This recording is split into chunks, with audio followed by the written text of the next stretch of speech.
हमारे दोस्तों, आज हम देखेंगे किस्सा फिलिस्तीन का 5 मिनट में। यानी कैसे एक फिलिस्तीन एक अरब मुल्क होने के बावजूद उसमें यहूदियों का एक मुल्क बन गया जिसका नाम बाद में पड़ा इज़राइल, जबकि वो मुल्क अरबों का था।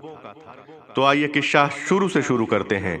1900 BC. बात 19वीं सदी की है। शैतानी ताकतों ने यानी इल्यूमिनाटीज ने एक शख्स का चुनाव किया जिसका नाम थियोडोर हर्जल था। थियोडोर हर्जल को उन्होंने एक काम पर लगाया और उससे ये कहा कि देखो, जगह जगह सारी दुनिया में यहूदी लोग कत्ल किए जा रहे हैं, उन्हें मारा जा रहा है। क्यों ना ऐसा बेहतर होता क्यों ना यहूदियों का अपना एक खुद का मुल्क होता जहां वो अपना आराम से धार्मिक और आर्थिक काम गतिविधियों को अंजाम दे सकते और चैन की सांस से रह सकते। बाकी दुनिया में तो उनकी जिंदगी जिल्लत भरी है। थियोडोर हर्जल इस बात पर राजी हो गया और उसने हाथ मिला लिया शैतानी और खुफिया ताकतों से कि इनकी मदद से यहूदियों के लिए एक मुल्क बनाया जाएगा। तो थियोडोर हर्जल ने फिर उसके बाद एक सभा बुलाई यहूदियों की। वो यहूदी सारी दुनिया से वहां पहुंचे, खुसूसन खास करके इंग्लैंड से और अमेरिका से। अमेरिका के बड़े बड़े आर्थिक, धार्मिक, सभी प्रकार के लीडर वहां मौजूद थे। उनके बीच में हर्जल ने कहा कि देखो, दुनिया भर में ईसाई मुल्कों में खास करके रोमन, पोलैंड, रशिया और जर्मनी में सब जगह यहूदियों को मारा जा रहा है, पीटा जा रहा है, उन्हें काटा जा रहा है, उनकी नस्ल कुशी की जा रही है और उन्हें सफ़े हस्ती से मिटाने के लिए काम किया जा रहा है। तो क्यों ना ऐसा किया जाए कि एक नया मुल्क बनाया जाए जिसमें यहूदी चैन और आराम से रह सके। जैसे ही उसने ये प्रस्ताव लोगों के सामने रखा तो सब ने वाह वाह किया, मगर उनके धर्म गुरुओं ने उसका विरोध। धर्म गुरुओं ने कहा, नहीं हर्जल, ये हमारी धार्मिक ग्रंथों में दर्ज भविष्यवाणियों के खिलाफ बात है। उसमें तो लिखा है कि मसीहा आएगा और हमारे लिए अपना मुल्क बनाएगा जिसमें हम चैन और अमन से रह सकेंगे और अपनी पूजा और इबादत कर सकेंगे। मगर हर्जल ने उन्हें हड़का दिया, कहा नहीं, तुम अपने धार्मिक कर्म कांडों में ध्यान दो, मुल्क बनाना ये हमारे जिम्मे है। और हर्जल और उन धार्मिक फिर हर्जल ने एक नए फिरके की बुनियाद रखी जिसका नाम रखा ज़ायनिज़्म। यूं हर्जल फाउंडर फादर कहलाता है ज़ायनिज़्म का, यानी सहूनियत का। सहूनियत ये यहूदियत के नियमों के बेसिक नियमों के बरखिलाफ बना एक फिरका है। यहूदियत में ये कहा गया है कि मसीहा आएगा और हमें नया मुल्क बना कर देगा, और सहूनियों ने ये कहा कि नहीं, हम नया मुल्क बनाएंगे और अपने मसीहा के आने की राह हमवार करेंगे। यूं हर्जल हुआ फाउंडर फादर ऑफ जायनिज़्म।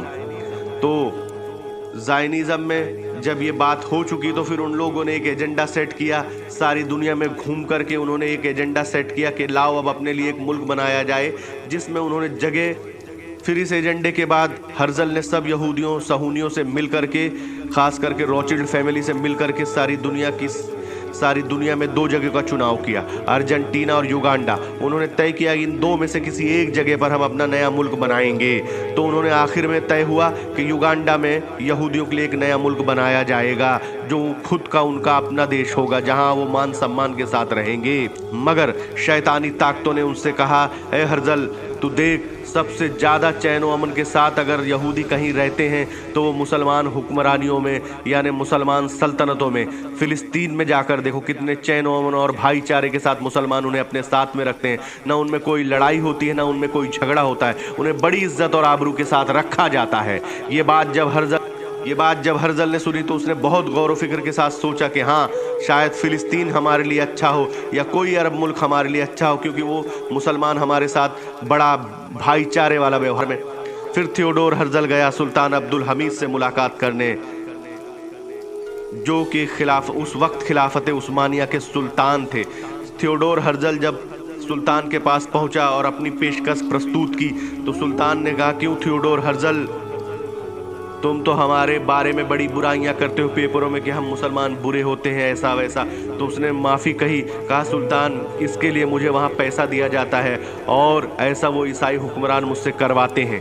तो सुल्तान अब्दुल हमीद ने कहा, क्या तुम उसके लिए माफ़ी मांगोगे? कहा, बिल्कुल सुल्तान, मैं माफ़ी मांग लूँगा अपनी गलती से। गुजारिश है। सुल्तान ने कहा, पूछ, बोलो क्या गुजारिश है? उसने कहा, सुल्तान, हमें फ़िलिस्तीन में थोड़ी जगह दी जाए, क्योंकि दुनिया में जगह जगह यहूदी मारे जा रहे हैं, काटे जा रहे हैं, पीटे जा रहे हैं, मगर एक फ़िलिस्तीन यानी मुसलमान रियासतें ऐसी हैं जो हमारे साथ सदियों से अच्छा व्यवहार करती आई है। ईसाइयों ने तो हमारे साथ बड़ा बुरा व्यवहार किया है। तो मेरी आपसे एक गुजारिश है सुल्तान कि फिलिस्तीन में थोड़ी सी जगह दे दी जाए ताकि हम यहूदियों को वहां बसा सकें और उनका एक अपना मुल्क बना सके, ताकि वो चैन और इज्जत आबरू के साथ, सम्मान के साथ वहां रह सकें। तो सुल्तान ने कहा, नहीं हर्जल, मैं इसमें तुम्हारी मदद नहीं कर सकता हूं, क्योंकि ईसाइयों से हमारा मुआहदा है कि फिर दोबारा हम यहूदियों को मुसलमान फिलिस्तीन में बसने नहीं देंगे। मैं ये मुआहदा नहीं तोड़ सकता हूं। तो फिर हर्जल ने जब ये सुना तो उसे बड़ी मायूसी हुई। उसने सुल्तान को माली लालच भी देने की कोशिश की, मगर सुल्तान ने वो कबूल न किया और उसे रुखसत कर दिया। यूं मायूस होकर हर्जल सुल्तान के दरबार से निकला और आखिर में तय पाया, फिर एक मीटिंग ली ज़ायनिज़्म वालों के साथ, और उसने तय किया कि आखिर में अब युगांडा ही हमारे लिए बेटर होगा एक नया मुल्क बनाने के लिए। फिर उन्होंने अपना काम यानी अपनी प्लानिंग शुरू की, मगर अचानक एक तब्दीली आ गई। ब्रिटेन सरकार ने अचानक एक एग्रीमेंट अपने फॉरेन मिनिस्टर से तैयार करवाया जिसका नाम था बाल्फोर डिक्लेरेशन।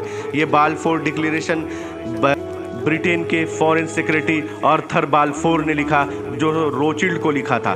रोचिल्ड को जिसने वो जो बाल्फोर एग्रीमेंट लिखा, वहीं से पूरी तब्दीली शुरू हुई और यही बाल्फोर डिक्लेरेशन भी बना असल फसाद की जड़ और अंग्रेजों की साजिश का एक जीता जागता नमूना है। इस वीडियो में अब तक के लिए बस यही। अब हम अपने नए वीडियो में इसी सीरीज में देखेंगे बाल्फोर डिक्लेरेशन आखिर है क्या, जिसने सारे फसाद की जड़ रखी और यहूदी मुसलमानों को हमेशा लड़ाने का एक एजेंडा सेट कर दिया। दोस्तों, वीडियो अच्छा लगा हो तो लाइक करें, सब्सक्राइब करें और वीडियो शेयर जरूर करें ताकि ज़्यादा से ज़्यादा लोगों तक मालूमात पहुंचे। बेल आइकन को जरूर प्रेस करें ताकि मेरी हर नई वीडियो का नोटिफिकेशन आपको मिल जाया करे।